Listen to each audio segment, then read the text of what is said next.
it is very necessary to use self-introduction. Self-introduction is that one basic thing that we make use of all the time in all situations. It is a necessary communication skill. It is needed in both personal as well as professional lives. When you meet a person for the first time, he expects you to introduce yourself. People want to know about you personally as well as professionally. And in order to create an impressive first impression and generate a sense of trust and belief in them, it is necessary to make a good self-introduction. Brings about more of credibility in the other person's mind.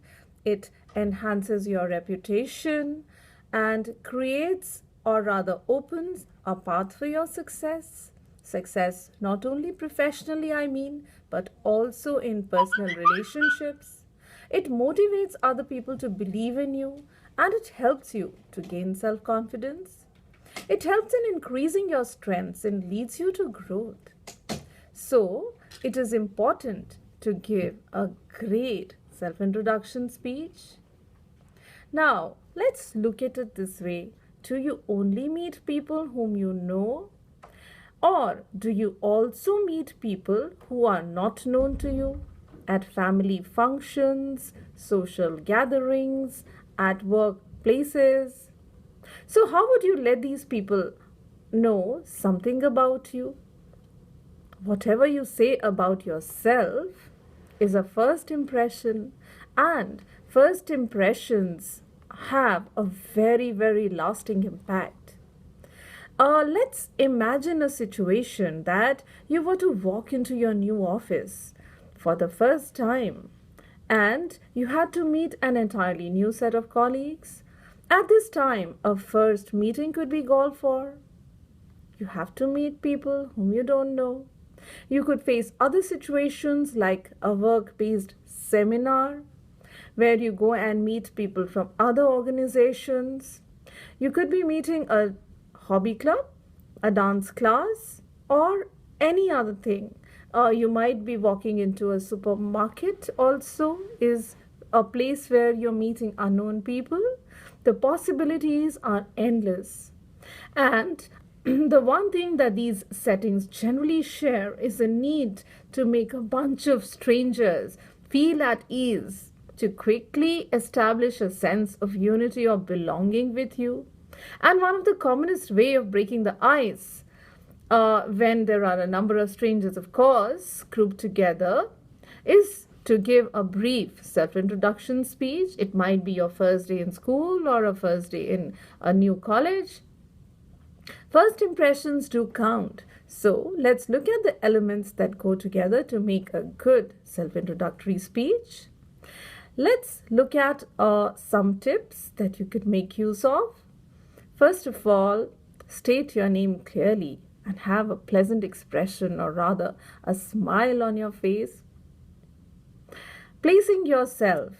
Where are you from? The organization you belong to? The position you currently hold? Background. What can you share that is related to the group's core purpose for meeting? Is it an event, experience, a particular skill or educational qualification? This one especially is for professional purposes, where you're going for a seminar or a meeting. You could talk about your interests, passions, or goals. What are those things that particularly interest you? What drives you? What is the personal goal you want to achieve within this group? You could share some of your personal details like your likes, dislikes, hobbies, or pet peeves, that is, things that you dislike most. If you're in a seminar, or perhaps you're in a class of people who share common interests as you, as I said, a dance class, you could create an element of unity there. What do you share in common with someone else in the group or the entire group? If putting together a self-introduction speech is sprung on you with very little warning, what you can do is use a few minutes you have before and organize your thoughts a bit. If you're really nervous, it's not a very good idea, but you could try this. Forget about everyone else and focus on yourself. If other people are giving introductory speeches, it's best not to hear those speeches and focus on your own. If you're inclined to be tongue tied, this thing kind of works, because when you listen to others speak and you feel, oh, he's speaking so well, and you get mesmerized by their speeches and you are unable to plan for yourself, which will increase your anxiety. You can take down some notes. So grab a piece of paper the moment the instructions round starts and start jotting down ideas. Start with the basic information: your name, where are you from, which city that you belong to, and then you can go on adding to that list. From those additional points, select one to focus upon. You can make your comments personal as well as relevant to the group of people you're addressing, and you can in fact keep it brief. Very long self introductions can get boring.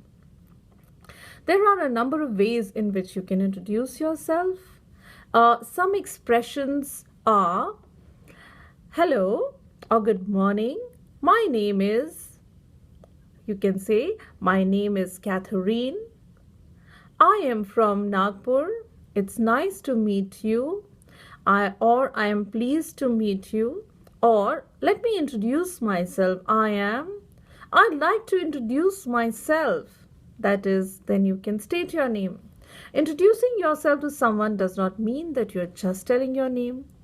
So I have mentioned this, and now I'm emphasizing on the same. You can include things like where are you from, where you work, the job you have, your hobbies, and much more. Yes, that's right. How you introduce yourself depends upon the situation you're in and the amount of information expected from you. Introducing yourself to someone you've just met, that is an informal situation, or maybe even formal. You can say hi, hello, hey. Hello is a more formal way.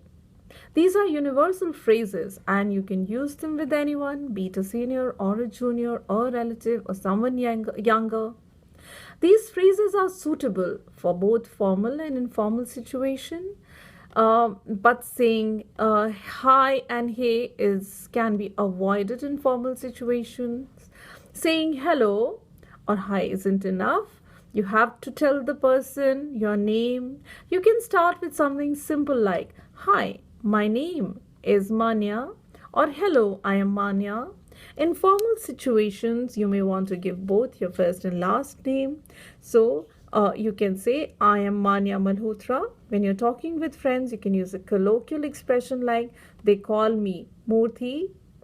They call me Murthy. Formal. After greeting people and telling them your name, you can also tell them how old you are, or you may avoid that, or what you do for a living. So if you're an engineer, you can say, I'm 26 years old and I'm an engineer, or I'm a software engineer. By telling them what you do, the person can know you better. Yes, you can also tell someone where you live or where you're from. So for example, you can say, hi, I'm Manya Malhotra and I'm from Kanpur. Or you can also say, I live in Hyderabad. Now, where I am from is different from where I live, right? Because where I am from is my hometown. But it might be the same that you live in your hometown, but it could be different also. Perhaps for your work reasons, you have shifted to some other place. So, I am from is different from where I live. In telling someone where you live or where you've been, this can be a great conversation starter, as they may have something to relate to you. You can also ask people their name or tell them some more about yourself, like what your hobbies are, what you like to do in your free time, where you hang out, and so on. It's all part of getting to know you better. To ask someone's name, you can say, my name is Deepthi, what's yours? If you want to tell them about your hobbies, you could say, I really love playing badminton, or I really enjoy swimming. I swim every day.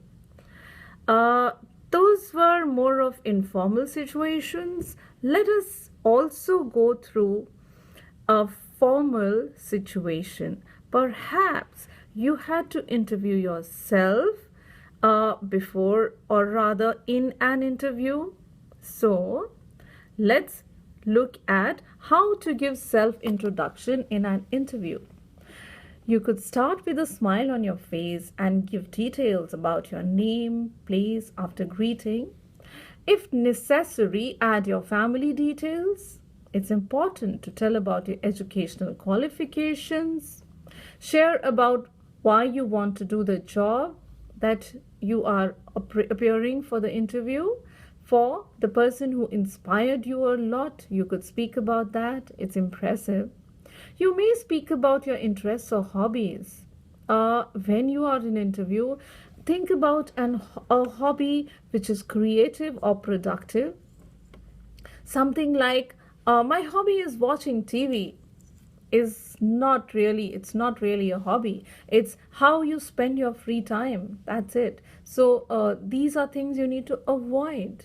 So don't use hobbies like that. A thing like gardening or something, you're a stamp collector or something productive that you like to do would make for a good hobby or interest, right? And then you may also tell them how will you spend your time when you're free.